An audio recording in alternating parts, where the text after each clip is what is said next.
Best tip to a happy life, patawarin mo ang sarili mo.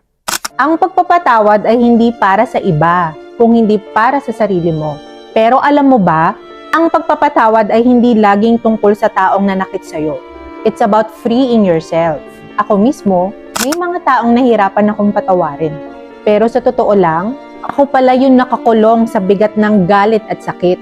Kapag pinili mong magpatawad, hindi ibig sabihin na tama ang ginagawa nila.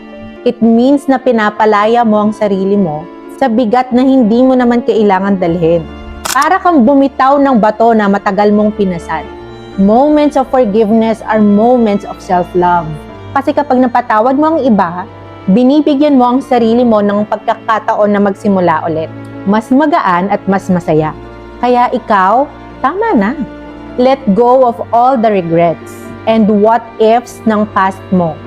Move forward and palayain mo ang sarili mo.